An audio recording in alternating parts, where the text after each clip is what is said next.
দিনটা কোন দিন?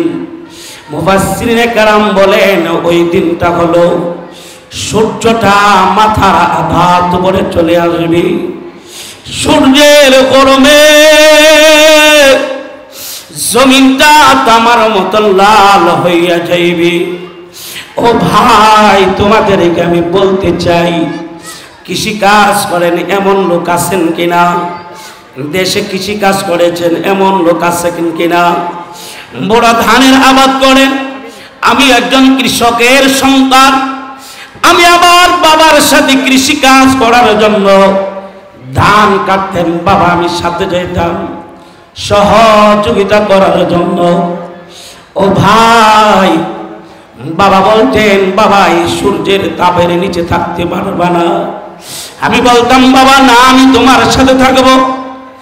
এই কথা এই জন্য বলতেছি, আমার রব, আমার মালিক, আমার আল্লাহ কেমন দিনে পুরস্কার দিবেন, বান্দা কেমন দিনে পুরস্কারটা দিবেন, ওই দিনটা আমারও সামনে আপনারও সামনে।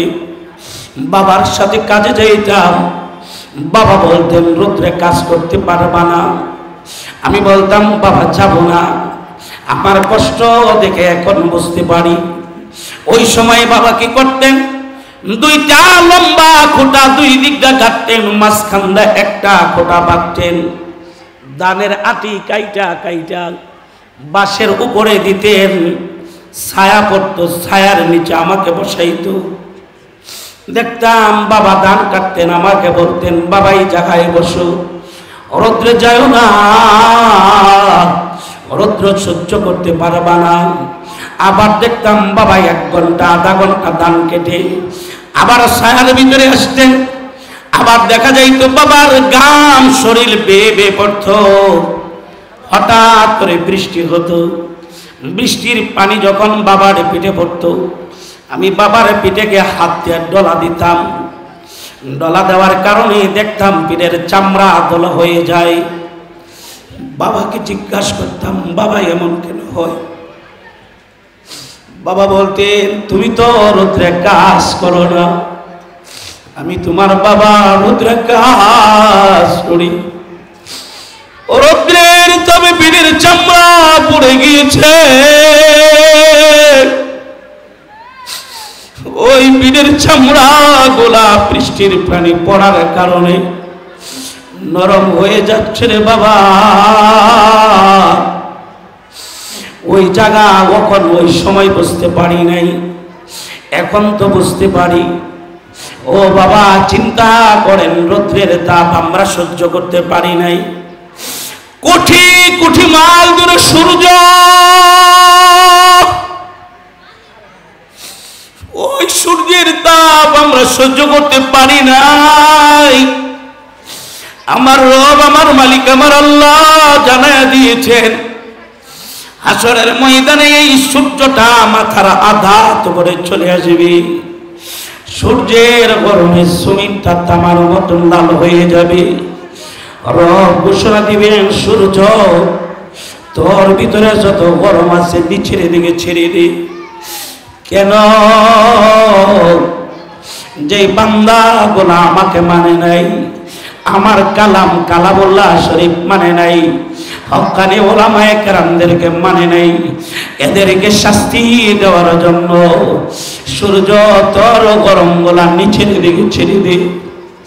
ওই সময় বুঝি নাই, এখনো বুঝতে পারলাম রে ভাই। বলেন তো দেখি, কঠিন মুসিবতের দিন এই সূর্যের তাপ সহ্য করতে পারবেন কিনা? আমি পারবো না। আমার সাথে কারা কারা পারবেন না? দুইটা হাত তুলে মালিককে দেখায়া দেন, জবান খুলে ডাকতেন আল্লাহ, ইয়া আল্লাহ, ও মালিক। দুনিয়ার সূর্য লক্ষ লক্ষ কোটি কোটি মাইল দূরে সূর্য।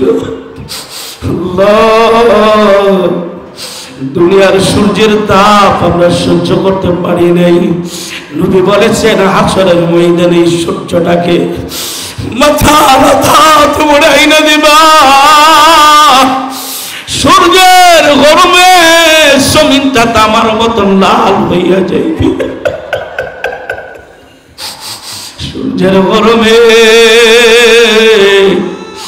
বান্দার তালুটা ঠাস ঠাস করে ছুটে যাবে, মাথার মজগুলা বাতের ফেনার মতন উতলাইবে। ও মালিক, আমরা কঠিন মুসিবতের দিন আল্লাহ আমাদেরকে সূর্যের তাপ দিয়া আযাব দিও না গো, আমরা সহ্য করতে পারবো না, আমরা সহ্য করতে পারবো না।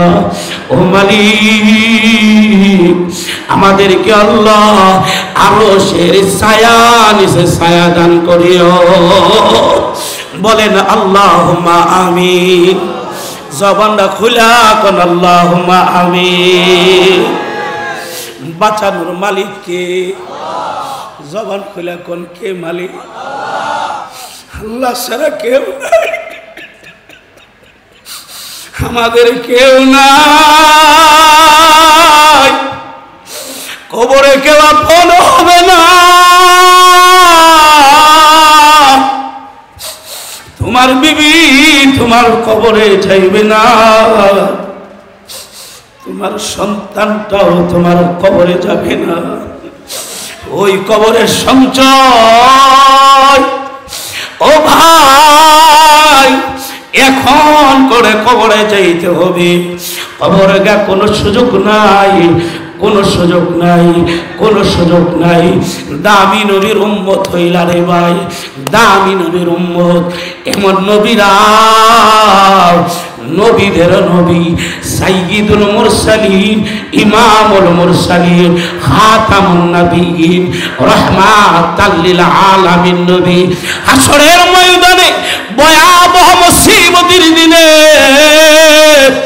ইব্রাহিম আলাইহিস সালাম হামুড়ি খেয়ে অজ্ঞান অবস্থায় পড়ে থাকবে, মিকাইল আলাইহিস সালাম অজ্ঞান অবস্থায় পড়ে থাকবে, ইসরাফিল আলাইহিস সালাম অজ্ঞান অবস্থায় পড়ে থাকবে, আজরাইল আলাইহিস সালাম অজ্ঞান অবস্থায় পড়ে থাকবে। ও ভাই, নবীরা পর্যন্ত নিজের কথা বলবে, উম্মতের কথা বলে যাবে, নিজের উম্মতের কথা বইলা যাবে। একজন নবী পাইলেন, এমন নবী আর আসবে না। আমার আল্লাহ দামি নবীর উম্মত বানাইলেন, আপনাকে আমাকে দামি নবীর উম্মত বানাইলেন। হাসরের ময়দানে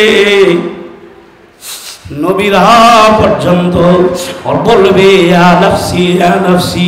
আপনার আমার নবী দরদে নবী, মায়ার নবী, রাহমাতাল লিল আলামিন নবী আরশে আজিমের নিচে সিজদা পড়ে পড়ে কাঁদবে। ভাই, উম্মতের কথা বলে না, আমার নবী তোমার নবী, উম্মতের কথা বলবে না।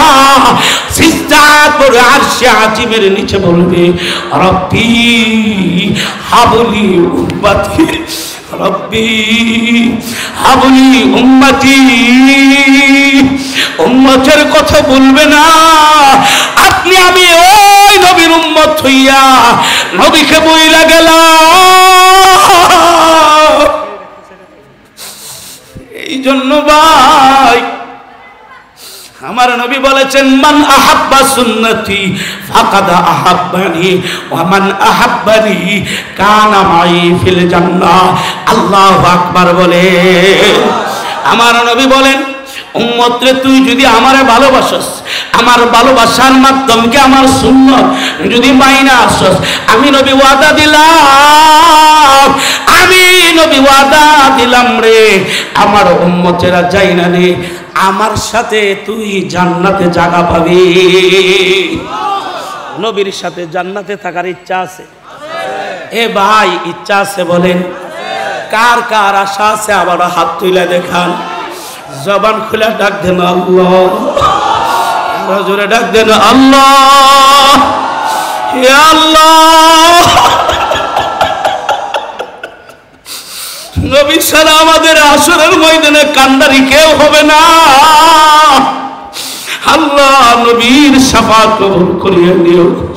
ও মালিক, নবীর শাফাত কবুল করিও গো আল্লাহ।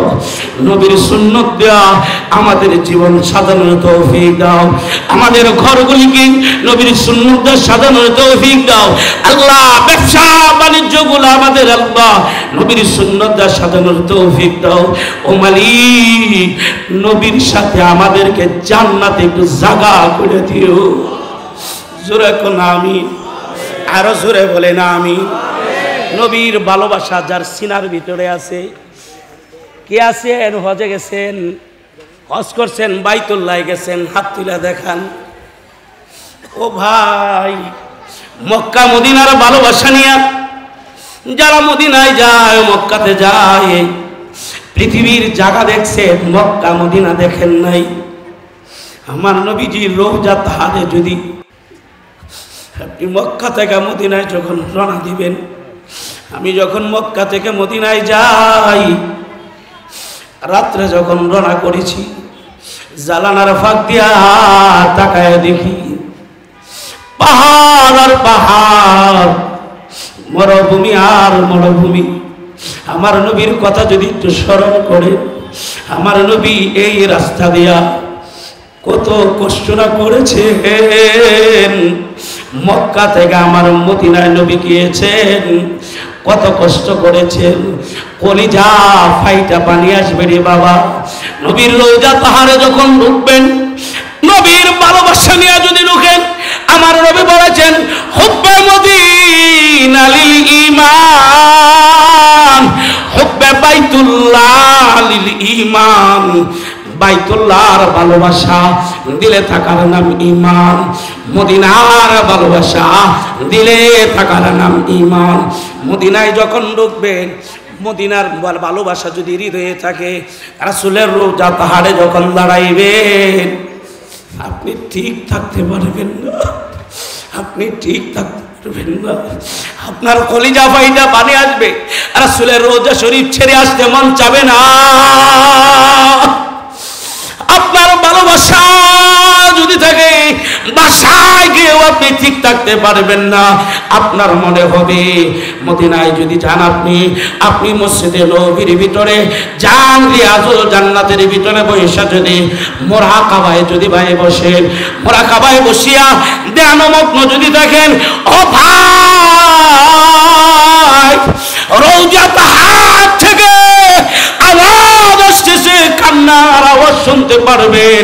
আমার নবী, তোমার নবী হায়াতুন নবী, জিন্দা নবী। আমার নবী আপনি শুনতে পাইবেন, আমার নবী উম্মতি উম্মতি বইলা কাঁদতেছে। শুধু তাই না, আমার নবী বলেন হাসরের ময়দানে যখন আমার নবী হাসরের ময়দানে উঠবেন, রওজা তাহার থেকে কাদা মাখা শরীর নিয়ে উঠবেন। শরীরে কাদা মাখা থাকবে। কেন থাকবে? উম্মতের ফিকিরের জন্য ক্রন্দন করিতে করিতে আমার রাসূলের রওজা তাহার কাদা হয়ে যাবে। আজকে সব চিনলাম, মাসল মালিককে চিনতে পারলাম না।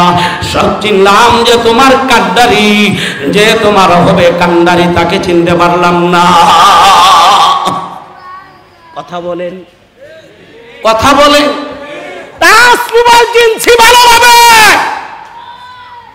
টাচ মোবাইলের ভিতরে বাদাম মে চিনছি ভালোভাবে। কথা বলেন, আছে না নাই?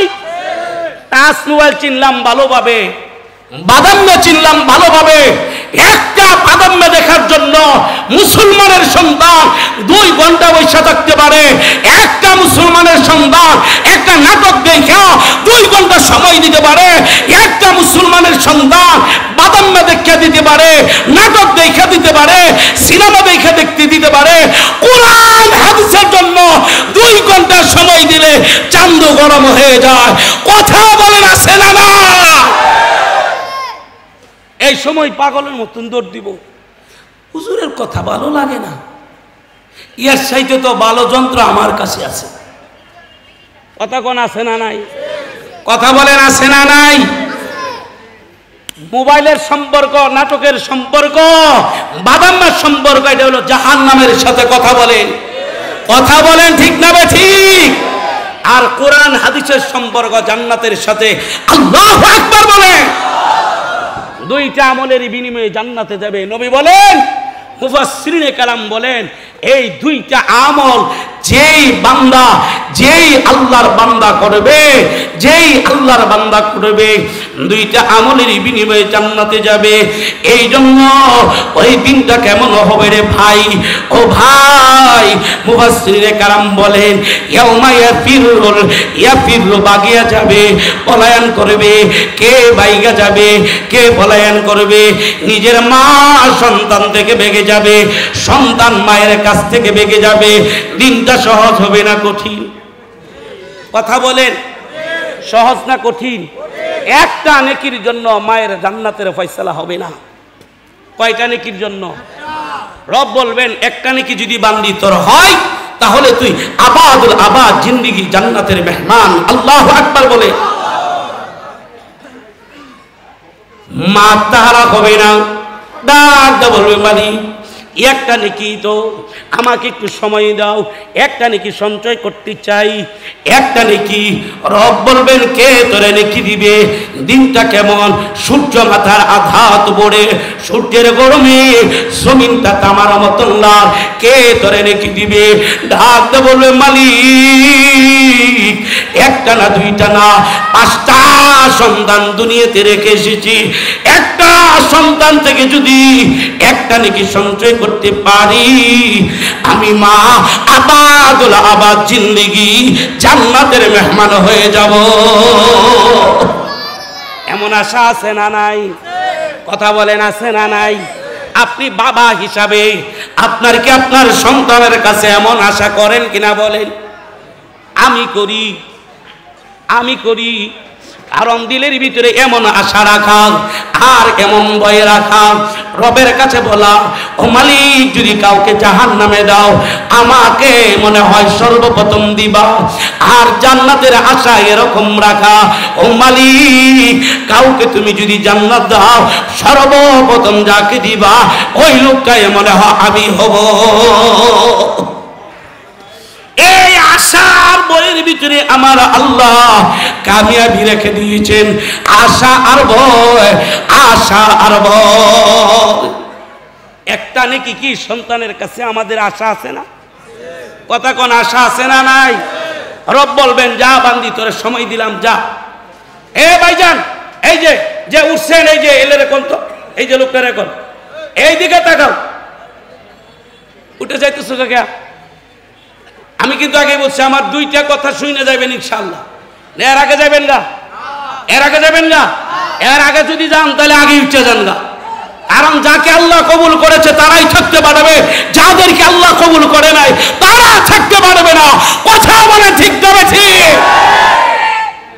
জান্নাত বাপ দাদার কাছারি করে না, সব দিতে পারো। আগেই তো বলেছি আমি, এই নইলে সময় দিলে কষ্ট হয়।